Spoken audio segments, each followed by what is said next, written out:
Sa likuran, sabi mo mapagpalang umaga, kapatid. Ayan. Sino dito po, bago siya pumunta dito, yung pagkagising niya, nagpasalamat siya sa Diyos. Dahil po sa hininga, no, ang dami natin pwedeng ipagpasalamat sa Lord. Kasi yung hininga pa lang, na buhay po tayo, gising tayo, ay isang malaking pagpapala po na binibigay po ng Panginoon sa atin.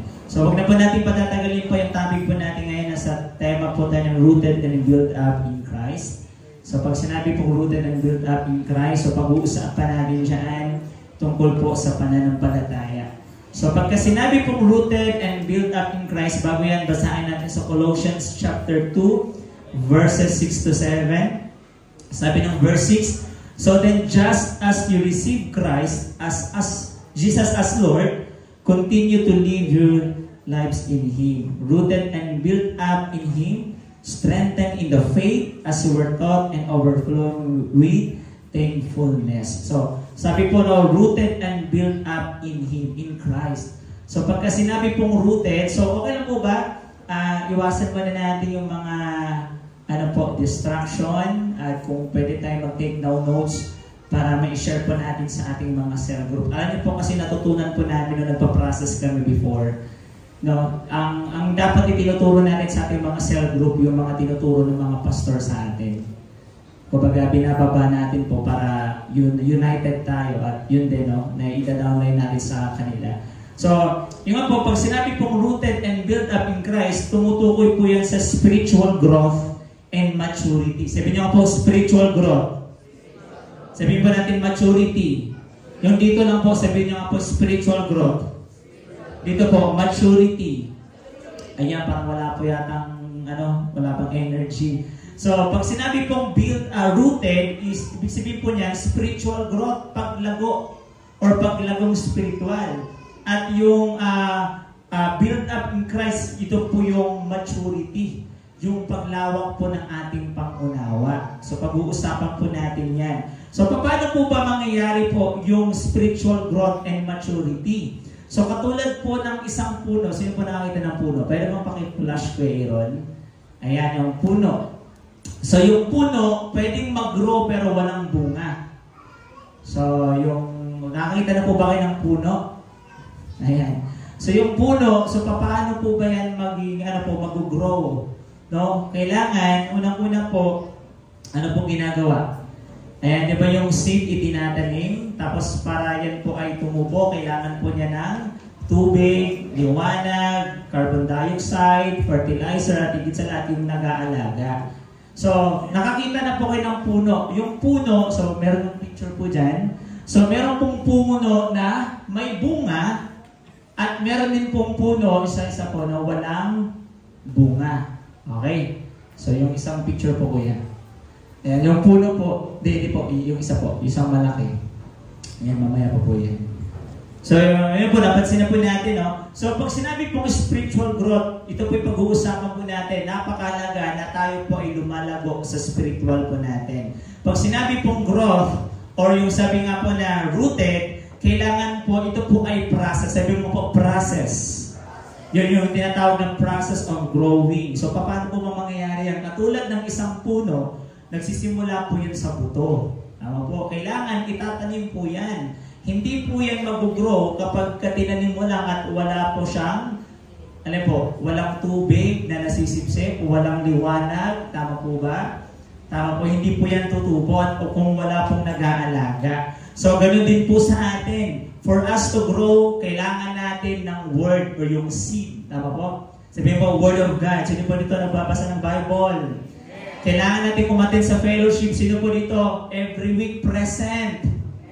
Ayan. So, hindi tayo lalago kapag tayo po ay inconsistent or seasonal ang ating pag-attend sa mga gawain. Okay, mamaya malalaman po natin yan. Kailangan din po natin ng discipleship. Okay po? Para tayo ay mag-grow. At higit sa lahat, sabihin mo sa tabi mo, kapatid, kailangan, tabi mo siya, kapatid, sige po, malakas, sabihin mo kapatid, kailangan natin magpaalaga. Yes. Totoo yun kasi hindi tayo mag-grow kung hindi po tayo magpapaalaga sa ating mga leader. Tama po ba yun? Katulad po ng isang puno, para yan po ay magbunga, maganda talaga yung bunga. Meron pong nag-aalaga, lalo na po yung mga prutas na binibenta dyan sa merkado. Ako, di ba? Talagang inaalagaan po yan eh. Minsan pa nga yung langka, doon sa probinsya namin, binabalutan ng sako po yan.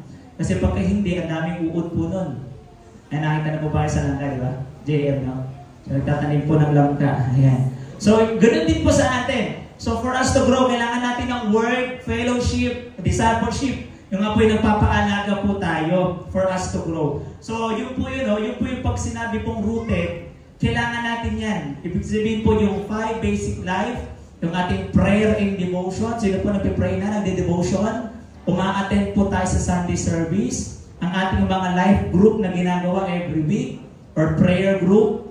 And yung ano po yung process na meron tayo. At higit sa lahat po yung ating mga tithes. So pag ginagawa natin yung 5 basic life, dyan po tayo nag-grow, lumalago. Okay? Kaya yung sinasabing rooted and built up in Christ. So ano naman po itong maturity, kuya? Ang maturity po, result of process of growth. Yan, resulta po, no, ng ating paglago. So pagka hindi ka pala lumago, wala pong maturity. Hindi lalawak ang ating pangunawa. Kaya tayo po pinaprocess kasi naitatama po yung ating mga puso. Tama po ba yun? Diba kaya nga tayo nag-undergo ng process eh. Hindi lang po yung process yung meron tayong SOL 1, 2, 3. Yung everyday sa buhay natin na pinaproseso tayo ng Panginoon. Amen po ba? So naitatama yung ating mga puso, naitatama yung ating mga isip, at naitatama po kung paano tayo nagre-response sa mga sitwasyon. Lalo kapag may mga pressure na, lalo na kapag may mga pagsubok na, testing na, kasi lumalabas yung tunay nating maturidad o yung maturity sa panahon kapag tayo ay nape-pressure. Amen po ba yun? Yes, totoo yun. Pero pagka walang pressure, parang ang sarap ng buhay. Pero makikita mo na ang isang tao, merong matured Christian na siya, every time kung paano po siya, humahandle ng sitwasyon. Okay po? Kasi maturity knew how to handle situations. Kasi marami po sa atin, tama po ba? Kahit na magbilang po tayo ng dekada sa loob ng church, marami pa rin po mga tao po na wala pong maturity. Paano po? Maraming walang kapayapaan. Marami pa rin po walang joy, walang love, walang patience. Kaya madalas naaapektuhan ang ating mga puso at damdamin. Sabi mga kapatid, ikaw ba yun? Ayan. So maaring nag-grow tayo, pero katulad ng isang puno, wala pong bunga. Maaring nag-grow tayo, pero wala pong maturity. So paano natin malalaman na tayo po ay matured Christian na?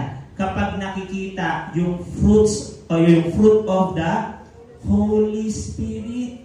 Ano po yung unang-una is pag-ibig. Sunod po, joy or kagalakan, patience. Ano po nun? Sunod, peace, love, joy, peace, patience, kindness, goodness, faithfulness, gentleness, and self-control. So yun po yung tanda na lahat tayo ay nagiging matured disciple tayo ng Diyos. Okay po? Hindi lang dapat hangarin natin na tayo ay nag-grow, kundi dapat tayo po lahat ay nagmamature.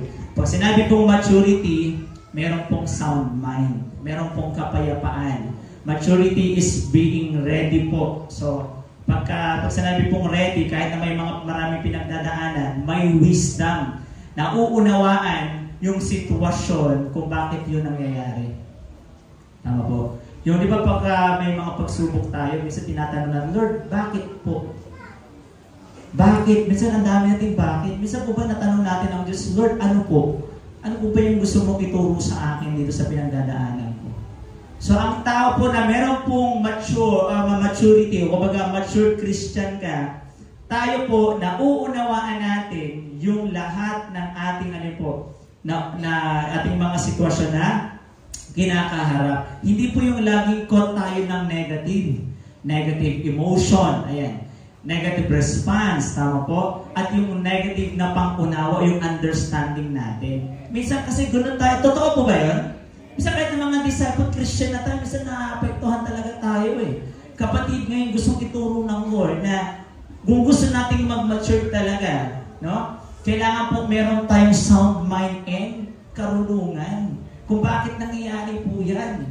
Pero pagka lahat tayo laging naapektuhan ng ating mga emosyon, mga maling mga pag-iisip, tama po? So, ibig sabihin po, wala pong maturity po nun sa atin. Pwede po ba natin buksan yung James chapter 1, verse 2 to 3? Ayan.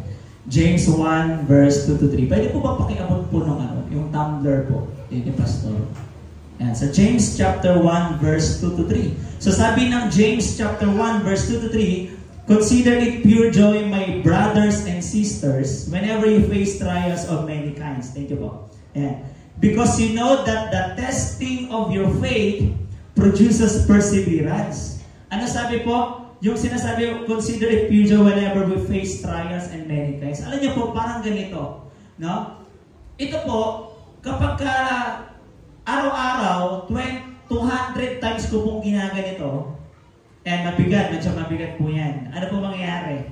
Yan, magkakaroon ka ng muscle. Pero subukan niyo po araw-araw maganon-ganon ka lang, walang weight. Para ka lang na mangangalay ka lang, pero walang nagiging na muscle. So tayo, mayroon tayong tinatawag ng muscle of faith. Amen? Every time na yung para yung disenyo ng Panginoon, kung bakit tayo, inaalaw niya yung mga testing and trials to check if we will growing in maturity. Kung lahat tayo po ay nag-grow doon sa maturity. Amen po? Kung tayo po ba naiintindihan po natin. So yun po, ang totoo, hindi binigay ng Lord yung mga testing and trials para pahirapan ka. Para lagi kang umiyak. Para lagi tayong magmukmok. Para lagi tayong mag-complain sa Lord. Para lagi tayong mag-complain sa mga tao. Yung design ng trials and testing, binigay ng Lord yan, no? Upang i-check kung tayo ba'y lumalago sa maturity.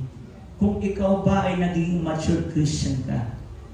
No? Kaya marami tayong mga pagsubok na nahihirapan tayo kasi hindi po natin na ipapasa. Tama? Parang pag-aaral po yan. Tingnan niyo po yung Israelites. 40 days lang na pangako ng Lord. Sige, pupunta tayo sa promised land. 40 days lang kayong maglalakbay. Pero nung chinek na sila, wala nang pagkain, walang tubig, ang init-init. Tama po, no? Nagre-reklamo pa rin sila, nagre-reklamo, kaya natagalan. So pagka mali pala yung ating mga tugon minsan, nadidelay yung plano ng Lord sa atin. Kaya hindi po pwede na lahat tayo, lagi tayo nagpapa-apekto. Imagine po, listen to this. Hindi po pwede na lagi tayo nagpapa-apekto sa ating mga pinagdadaanan. Yung unting pagsubok lang, ipagpapalit mo si Lord sa cell group. Yung may problema kayo, hindi ka na mag-church kasi may problema ako ngayon, kapatid. Dinadamay mo pa ang Panginoon. Bakit wala ka nung nakaraan? Nag-away kami mag-asawa. Bakit wala ka? Kasi wala akong pera eh. Parang awang-awa ka sa sarili niyo po. Kaya minsan, yung plano ng Lord na di-delay kasi mali yung ating mga response.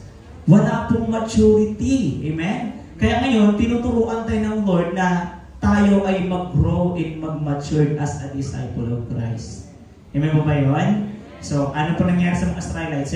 Nung after 40 years na yun, naging 40 days, naging 40 years. Sabi mo sa katabi mo, kapatid, gusto mo bang matagalan? Ayan. Yung reklamo tayo ng reklamo sa mga pinagdadaanan, hindi natin natin, Lord, ano po ba yung gusto mong ituro sa akin dito? Yung nandoon na yung pagpapala ng Diyos, ibibigay niya na sana sa iyo, kaso hindi pa natin na ipapasa yung pagsubok eh. Kaya natatagalan tayo sa sitwasyon hanggang hindi natin natututunan yung isang bagay na pinapagawa ng Panginoon sa atin at yung tugon natin na gusto niya makita, matatagalan talaga tayo sa ating mga sitwasyon. Ayan po. Kaya yun po yun yung na-topic ni Pastor natin. Pagka may mga pagsubok, ano yung dalawa na po yung response eh? Go through it and grow through it. Pag sinabing go through it, dinadaanan pero hindi natututunan. Dinadaanan, pero after nun, ayan, wala pong lesson. Kaya, ibang ano naman, ibang sitwasyon, pero same scenario.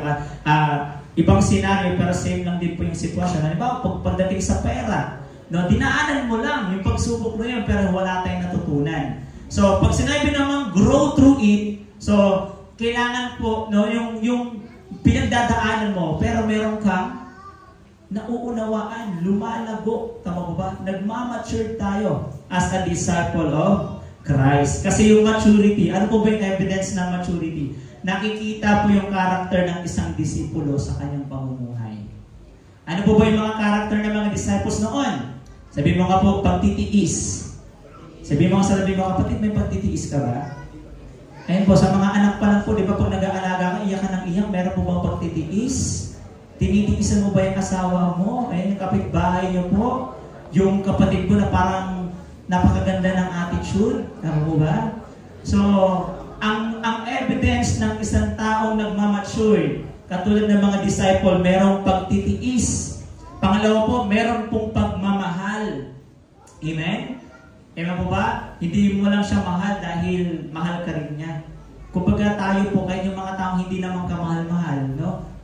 Yun po yung katunayan na tayo ay nagmamature. Na kahit na nasasaktan, tama po ba? Yan hindi po sumusuko, lumalaban. Amen po? Ano pa po, yung mga sumusunod kahit na mahirap. Yun po yung mga ebidensya na tayo po ay nagmamature. O meron tayong maturity. Sa ano po lang po, lalo na po dito sa ano namin, sa worship team. No? Pagka na ano na po yung mga rules, ay marami na pong nagko-complain. Kapatid, sign ng maturity ang pagsunod. Kahit na iutos po ng ganito po ng mga leader natin. Tama po ba? So, nandun pa rin yung pagsunod po natin. Amen po? At ganun din po, kung tayo po, lalo na yung mga kabataan, pinagbabawalan, huwag mo na ngayon mag-boyfriend. Ayan, kabata-bata nyo pa, maling-mali yung mga pinaglalaban natin sa buhay. Di na may mga kabataan na yan. Ayan, may daming mga tinatago po. Mga boyfriend, girlfriend, parang hindi mabuo pagka walang kasintahan. Ayan. Kapatid, sumunod. So, yun po yung pagpapakita na tayo ay nagmamature. Ano pa po? Yung wala sa bokabularyo nila ang sumuko. Ayan. Yung po yung ebidensya na ikaw ay nagmamature.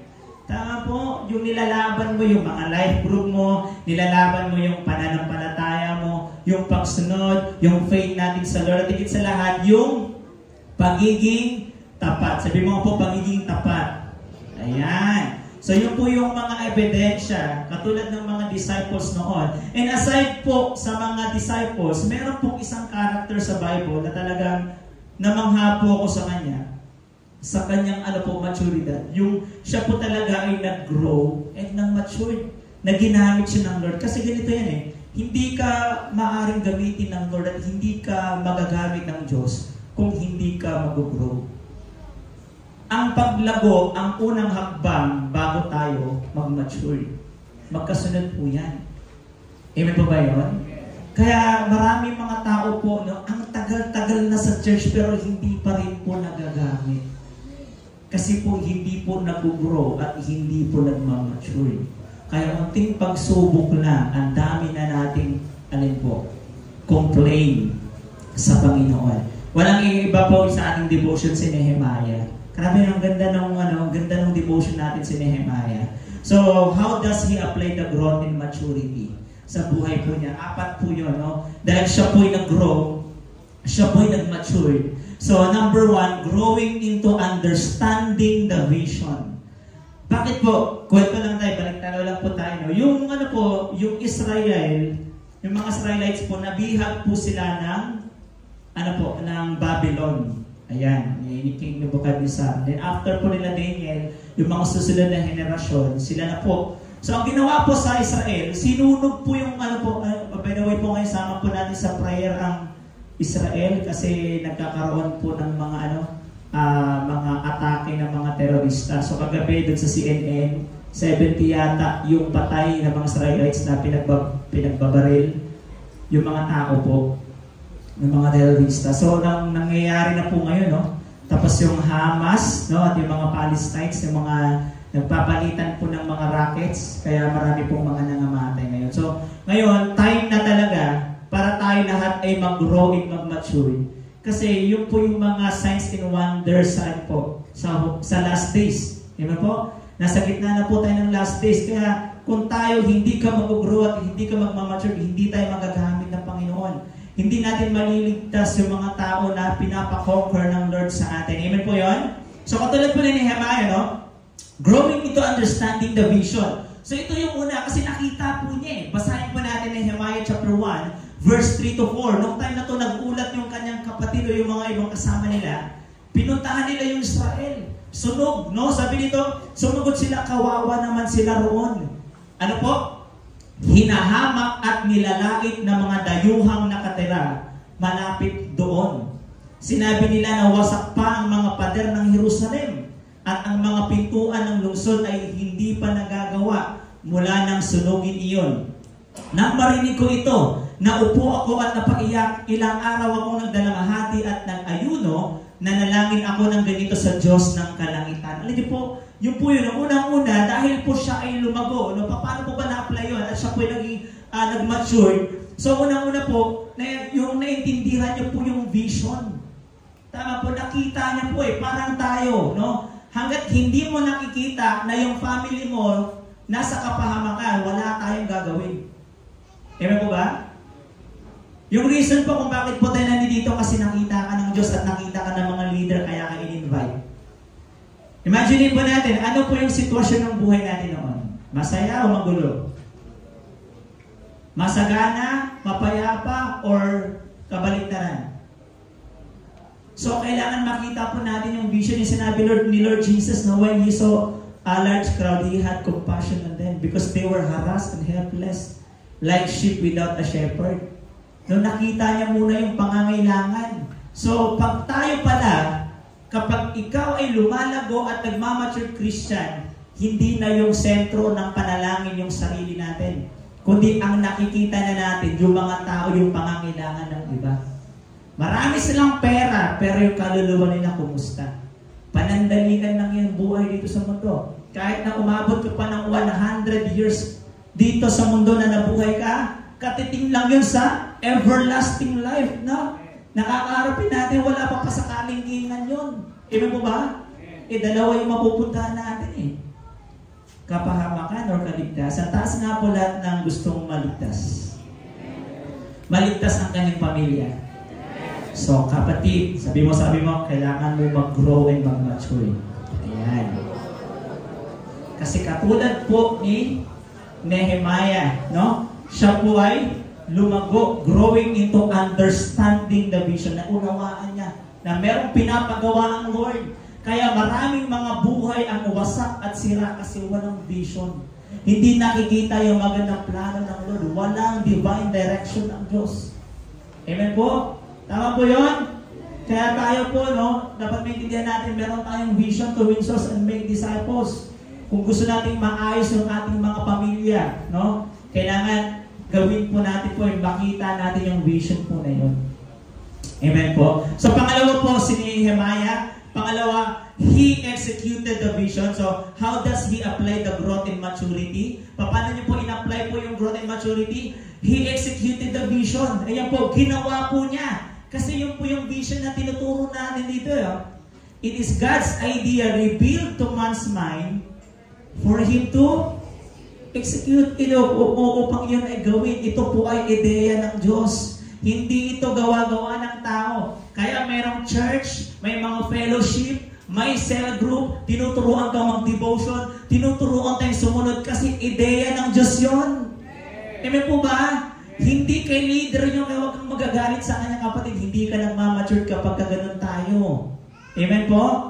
So ano pong ginawa po niya? In-execute po niya. Nung nakita niya, para sa sarili niya, wala siyang magawa. Pero binigay ng Lord ng vision sa kanya. Ano pong ginawa po? Buksan pa natin. Nehemiah chapter 2, verse 17 to 18. Ayan. Pagkatapos sinabi ko sa kanila, nakikita ninyo, po, hanggat wala talaga tayong makita, wala tayong gagawin no? Nakikita ninyo ang kalunos-lunos na kalagayan ng ating bayan. Wasak ang Jerusalem at sunog ang mga pintuan nito.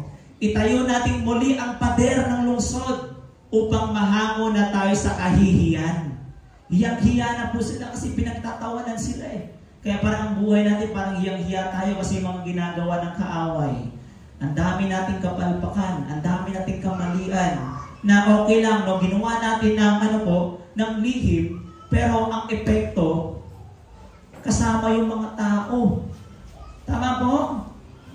Amen? Kaya sabi niya, itayo natin muli ang pader ng lungsod upang mahango na tayo sa kahihiyan. At sabi ng 18, at sinabi ko sa kanila kung paano ako pinagpala ng Diyos at kung ano ang sinasabi sa akin ng hari. Kung gayon, simulan na natin ang pagtatayo. Ang sagot nila, kaya naghanda nga sila upang simulan ang gawain. So dahil po nag-mature, no? Nag-grow po si Nehemiah ay nag-mature. Ayan po, in-execute niya ngayon. Ginawa niya po yung vision na pinapagawa ng Lord sa atin.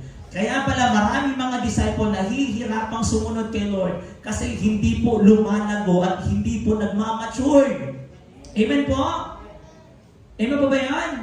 Kaya minsan parang ang hirap, hindi tayo makausad. Hanggang ngayon, hindi pa rin nawiwin yung family. Hanggang ngayon, hindi pa rin po nawiwin yung mga tao na sa paligid po. Ilan po yung friends mo sa Facebook? 5,000. Ilan na po yung naangay natin sa Panginoon? Tanong mo yun. So, kung gusto nating maangay yung mga tao na sa paligid, ikaw po ba? Papayag ka ba na ikaw lang ang maligtas? Ikaw at tayo lang po ang makalasap ng buhay na walang hanggan? Paano naman po yung mga tao na nasa paligid na kinonekta ng Lord sa atin? So, sabi ni Nehemiah, let us start rebuilding the wall. No? Ginawa po na in-execute po niya dahil nga po, siya po ay nag-grow at nag-mature. No? So, ganun din po sa atin. Hindi na po puro sarili lang atin, kundi yung mga tao po na nasa paligid. And number 3 po, yan, paano niya in-apply? He is able to fight for the vision. Bakit po? Every time, ito po, makinig po sa leaders, no, lahat po tayo. Kaya wag po tayong mag-expect na ang ating pagsunod sa Lord ay madali. Wala pong ganun. Tama po kasi, every time na ginagawa natin ang kalooban ng Diyos, ang daming gagawing harang ng kaaway. Maring harangan ka ng asawa mo, kapatay na, wala nang gawain. Inaway ka ngayon. Paktay na, diba po? Para pagkahinadlangan ka na ng mga tao po na ginamit ng kaaway, maaaring gamitin ng kaaway para pahintuin ka. Tingnan niyo po nga si Lord Jesus, Panginoon na nga po siya, hindi po wala pong exempted eh. 40 days and 40 nights na pinaghandaan niya yung kanyang ministry para tayo ay tubusin. Tingnan niyo po, tinukso siya ni Satanas. Tama po ba? Tapos tayo po, no? Minsan kasi dito po, ito, buklatin mo na natin. Nehemiah chapter 4 verse 14. Yan, binisita ko ang mga tao at sinabi ko sa mga pinuno at hukom at sa lahat ng naroon, huwag kayong matakot sa mga kaaway, alalahanin nating dakila at kamangha-mangha si Yahweh. Ipagtanggol ninyo. Ayan, salamat sa Lord, no? Okay. So, balik po tayo. Sabi niya, ipagtanggol ninyo ang inyong mga kababayan, ang inyong mga anak, ang inyong mga asawa at mga tahanan. So tayo po, tinuturuan tayo ng Lord. Yung reason kung bakit po tayo nandito, kasi gusto po nating ipaglaban po yung ating mga family. Amen po. Hanggat hindi natin pinaglalaban po yun, ang mangyayari po, no? Mananatili po sila sa kadiliman, mananatili po sila sa kapahamangan. So yun po yun. Sino po dito nagmamahal sa pamilya niya? Amen! Ang tanging magagawa po natin, hindi lang po i-provide yung pangangailangan natin araw-araw. Ang pinakamaganda na magagawa natin sa family natin, ipakilala natin ang Diyos sa buhay po nila. Amen po. Yung po yung ginawa po, no? Pinaglaban po ni Nehemiah yung vision ng Lord. And sabi po ng Nehemiah chapter 4 verse 14, no? Sabi to 17. Ito po yung time na to kasi si Tobias at si Sanballat, ginugulo po sila. Nung ginagawa po nila yung wall, tama po ng Jerusalem, ay po tinutuya sila. Pinetreat sila, papatayin sila pagka hindi nila tinigil kasi yun po yung mga kaaway na isa po sa nagwasak po dun sa bayan po ng Israel. Okay, dito lang po tayo. Alam ko pong distraction lang po ng enemy po yan. Kaya makinig po tayo po. Huwag po natin pansinin yung mga nasa paligid. Kasi gusto ng Lord na lahat po tayo ay matuto po sa oras po ito. And sabi po ito po Nehemiah chapter 4 verse 17 to 18, kahit na may banta ng mga tao na sa paligid, no? Habang sila po'y gumagawa dun sa wall, habang dinidikit po nila, habang sila po ay nagtatrabaho, kasi yung wall, sumisimbolo po yan ng protection. So pagka walang wall ang isang bansa noon, ano mangyayari? Mabilis makapasok ang kaaway. Mamamatay sila. Kaya pag tayo po yung faith natin, hindi natin pinaglalaban, wala pong wall of protection sa ating mga pamilya. Kung tayo po, lulugo-lugo tayo sa pagsunod sa Panginoon, ang epekto nun yung family mo. Aatakihin ng kaaway po yun. Yung ginagawa natin pagsunod sa Lord, sa vision ng Diyos, no? Nagbibuild tayo ng wall of protection sa ating mga tahanan. Na kahit nasa malayo ka, kahit nagtatrabaho ka, iniingatan ng Panginoon ang ating mga sambahayan. Amen po. Pero kapag tayo po, no, lagi natin pinagpapalit ng Panginoon, nawawala po yung wall of protection. Kaya ang unang binild po nila, yung wall of protection. Amen? And sabi dito, sabi ng verse 17, ayan, sa gumagawa ng pader, hawak ang isang kamay na mga napapasan ang kanilang dala. At sandata naman ang hawak sa kabilang kamay. Tama po? And sabi ng verse 18, ang mga gumagawa sa pader ay may sariling espada na nakalagay sa kanyang baywang, at nasa tabi ko naman ang isang may hawak na trompeta. Ito po mga kapatid, makinig po tayo. No, itong ginawa po ni Nehemiah, no, habang sila po gumagawa po dun sa pader, meron pong threat ng kaaway. Aatakihin sila ng kaaway po. Kasi ayaw ng kaaway na mabuild muli yung wall of protection. Kasi sila nga po yung naging dahilan eh. Tama po? No, sinalakay po nila yung mga Israelita. Ganun din po. Maraming gustong sumalakay sa finances mo, sa blessing, tama po ba? Sa health mo, sa family mo, yung kapayapaan, ini-steal ng kaaway. Pero ano pong ginawa po nila? Habang sila sumusunod, habang sila gumagawa dun sa pader, no? Yung sa kabilang kamay may hawak po silang mga espada. Ano po sumisimbolo po niyan? Minsan kasi hindi tayo nagiging hindi nagiging bukas yung isip natin na every time na sumusunod ka sa Lord, meron talagang atake ng kaaway. Tinuturuan tayo ng Panginoon na maging mapagbantay po tayo. Tama po, yung mga nangyayari sa ating mga life group, sa ating mga cell group, nag-aaway-away, nagtatalo-talo. So, minsan po ba natanong na natin kung kailan ka sumunod, parang gugugulo. Tama po, kasi meron pong atake ang kaaway, at yun ang mangyayari kapag hindi ka nagiging palaban. Pinaglaban po, he is able to fight for the vision. Nilaban po niya, no? Hanggang sa huli, hanggang sa nakita po nila natapos yung wall, ayan nga yung mga kaaway nila. Bakit po? Kasi na-build nila yung wall.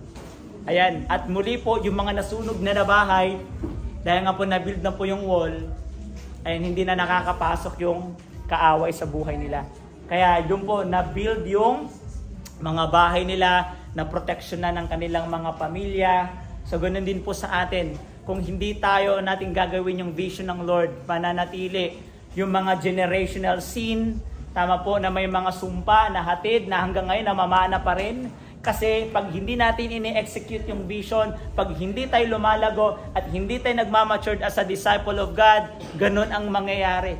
Yung mawawala na tayo lahat dito sa mundong ito, pero ano mangyayari? Magpapatuloy pa rin po yung mga sumpa sa loob ng ating mga tahanan. Kung hindi natin ipaglalaban po yun. Kaya napakahalaga na lahat tayo nagmamature. Lahat po tayo nag-grow. Naiintindihan po ba natin? Manawaan po ba natin? Pero ba palapakan natin ang Panginoon? Kaya, and number 4 po, ito po yung pang-apat. So, he was able to transfer the vision. So, dahil nga po siya po lumago, siya po nag-grow as a disciple of God, bilang he was able to transfer the vision. Dahil nga po, yung mga taong in-involve niya ay natutong lumaban. Tingnan niyo po sino lang po yung pinahayagan ng Lord? Si Nehemiah lang po eh. Di ba yung vision ng Diyos? I-rebuild mo yung wall. Pero dahil nga in-involve niya yung mga tao na yon, natuto silang lumaban. Hindi yung lumalaban sa leader, lumalaban sa pastor, kundi ipinaglalaban kung ano ang katotohanan. Pinaglalaban kung ano yung tama. Hindi pinaglalaban kung ano yung mali. Tama po ba? 14 years old ka pala, pinaglalaban mo na yung pagmamahalan yung dalawa. Mali po yun. Okay? O kaya ka po, mga maling yun. O kaya 59 years old ka na, pinaglalaban mo pa rin yung merong iba, di ba? Wala pong ganun. Ang pinaglalaban natin yung ating mga kaligtasan, yung katotohanan tinanggap natin sa Diyos, at yung mga tao po na nasa paligid po natin. Amen po?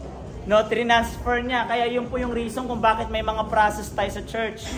Kasi gusto ng Panginoon na lahat po tayo ay matuto po. So, yun po yung apat po, no? Yun po yung paano po ba niya in-apply. Ano po yung una? Dahil siya po ay nag-grow and nag-matured, ano po yung unang ginawa ni Nehemiah? Yes, naglumago yung yung vision ng Diyos. Pangalawa? Yes, ginawa niya po yung vision ng Lord. Pangatlo? Ayan, he was able to fight for the vision. Pinaglaban niya. At pang-apat? Yes, tinuro niya po yun. So lahat po tayo, kung gusto natin maging maayos ang buhay po natin, sabi mo nga sa katabi mo, sadyain mo. Intentional ito. Sadyain mo. So, hindi po ito tsamba-tsamba lang. Tama mo? Tawa ko lang po itong mic, wala rin naman po pala. Balik po tayo po dito. So tandaan natin, no? So ngayon, gusto tayong i-challenge ng Lord na dapat maintindihan natin, we are called to grow and mature, no? So i-check natin yung ating mga spiritual. I-check po natin yung ating mga spiritual, baka nagiging stagnant na. So pagka sinabi pong stagnant, hindi po lumalago at hindi po nagbubunga. Alam niyo, sino po nakakita na ng bonsai? Yung bonsai, tinanong ko nga kay tatay, no? Kasi sa bahay, si Tatay Roy, nagtatanim po siya ng mga halaman. Nakakatuwa kasi nakita ko yung papaya na napakaliit, tapos may bunga. Ayan. Yung nakalagay lang sa pot na gano'n, pero may bunga. Alam niyo po yung bonsai, yung malaking puno na parang nagiging cute. Yung nakita na po na gano'n? Yung puno na nakalagay sa may maliit na pot, tapos ang liit niya. Yung pala, kaya pala gano'n kasi sinasadya po na yung ugat iniipit. So pag iniipit yung ugat po nun, hindi siya lumalaki. Kaya nga doon lang nakalagay eh. So ganoon din po sa atin, no? Kung ano yung level ng ating spiritual ngayon, yun po ay sinasadya po natin yun. Bakit po? Kasi ang growth and maturity ay intentional. Sinasadya po yan, wala pong tsamba-tsamba dito. Amen po ba yun? Kung hindi mo sasadyaing magbasa ng Bible, hindi ka mag-grow. Kung hindi natin sasadyaang magsakripisyo, katulad nito, no? Kung hindi natin sasadyaing magsakripisyo na umatin sa gawain, hindi ka magmamature. Hindi ka mag-grow. Kung hindi natin sasadyain na mag-submit sa leader, wala pong mangyayaring paglago sa atin. Kung hindi mo sasadyain na magsakripisyo na umatin sa mga process, tama po, ano mo mangyayari? Kahit na bumilang pa tayo, dagdagan pa ng Lord ang ating mga buhay, walang mangyayaring paglago. Ito po ay sinasadya. Sabi mo po, sinasadya. Intentional po ito, hindi po ito tsamba-tsamba. Kasi pagka ang ginagawa natin tsamba-tsamba, baka langit-langitan daw ang mapuntahan natin. Tama po, hindi talaga sa langit kasi tsamba-tsamba eh, laro-laro. Tama po ba? Ito po ay intentional. Kung gusto natin magpaturo sa Panginoon, ayan, magpaturo tayo sa ating mga leader. Amen po ba? So ano po sabi ng John chapter 15 verse 2? Last verse po. Sabi mo kapatid, sabi mo last verse na to. Last verse. Sabi mo tiis-tiis lang, no? Hindi po naniniwala na nag-glorify natin ang Lord. Yes, naniniwala po tayo, lalo na po ngayon. Kaya huwag kang magpahad lang dyan sa katabi mo na kahit kinakausap ka kahit ang init-init, no? So sabi ng John 15 verse 2, inaalis niya ang bawat sangang hindi nagbubunga at kanya namang pinuputulan at nililinis ang bawat sangang nagbubunga upang magbunga pa ng lalong sagana. So kapag tayo ay hindi nakakabit sa Diyos, ano po mangyayari sa atin? Ayan, puputulin ng Lord. Pero ano sabi ng Lord? Pinupungusan po niya. Tinitrim down po niya yung mga sanga na bulok para tayo po ay magbunga. So kailangan po lahat po tayo rooted and built up in God, no, in Christ. Kailangan po sikapin po nating lumago. Sadyain po natin na umaten. Gawin po yung mga pinapagawa ng Lord para tayong lahat po ay lumago at mag-matured na mga disciple ng Diyos. Pero palapakan natin ang Panginoon. Okay. Mari po ba tayong lahat ay tumayo sa oras pong ito? Ayan. Ganda. May background music pa tayo. Okay, huwag niyo po pansinin po yung background music ha. Baka may napapaindak na po dyan. Dito lang po tayo. Sige. Okay lang po ba na sa oras pong ito itaas natin ang ating mga kamay? Sige po, huwag po tayo magpa-distract. Sa oras pong ito, pari po ba tayong lahat ay manalangin sa Panginoon? Bibigyan ko po kayo ng time na i-desire po natin na magkaroon tayo ng paglago sa spiritual.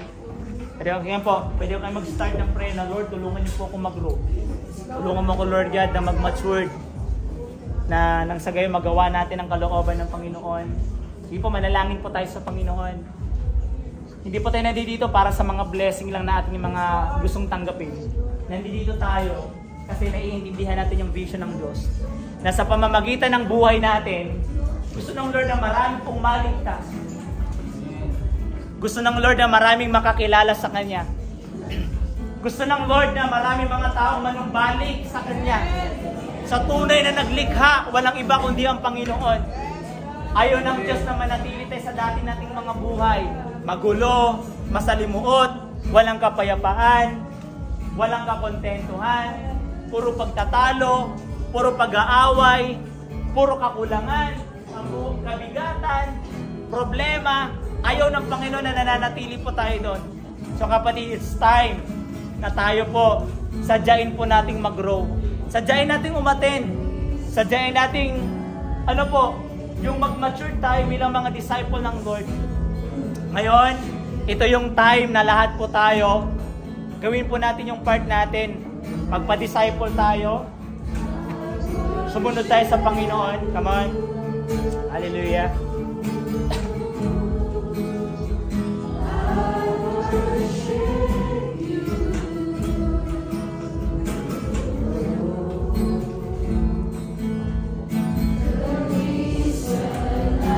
Yes, Lord. It's to worship you, God.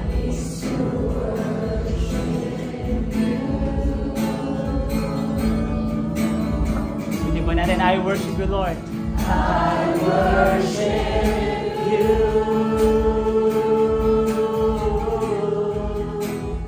I worship you.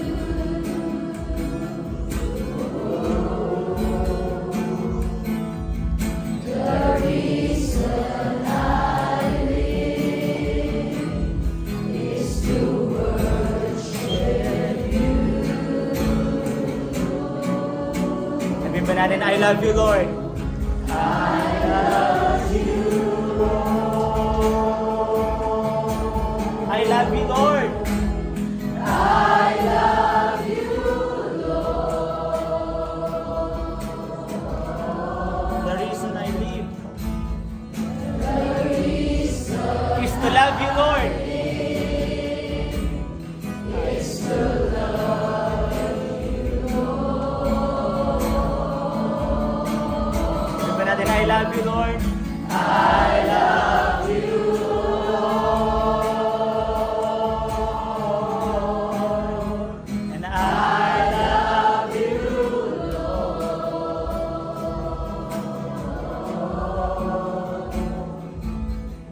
The reason I live to love you, Lord.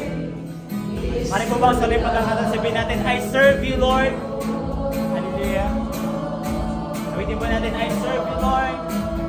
I serve you, Lord. I serve you, Lord. The reason I live is to serve you, Lord. The reason I live is to serve you, Lord.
partner, come on, ay pag-pray po natin ng isa't isa na tayo po ay lumago, tayo po ay mag-mature, tayo ay palakasin ng Panginoon, magkaroon tayo ng desire na gawin ang kalooban ng Diyos, i-fulfill yung vision ng Panginoon.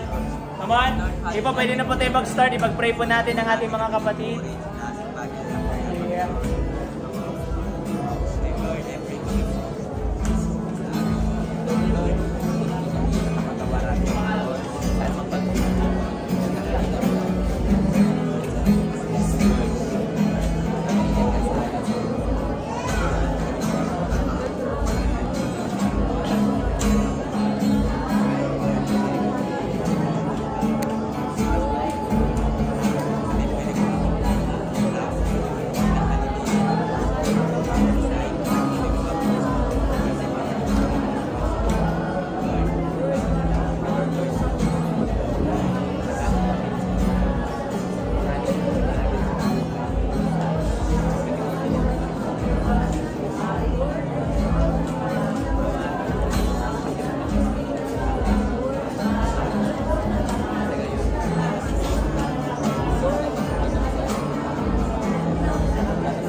Manalangin po tayo sa oras ito. Pakilang Ama, kami nagpapasalamat Lord sa biyaya mo Panginoon. Patuloy namin itinataas ang bawat sa amin God. And tulungan niyo po kami Father God na mag-grow. Tulungan niyo po kami na mag-mature na mga disciple mo Panginoon. Na maganap namin ang kalooban mo Ama. Sa pangalan po ni Jesus. Lord, pagpalain niyo po ang church. At pagpalain mo rin niyo Father God ang bawat family Panginoon namin. Itinataas po namin ang lahat sa inyo, God. Sa lahat ng glory and honor, in the name of Jesus, ang lahat ay magsabi na, Amen.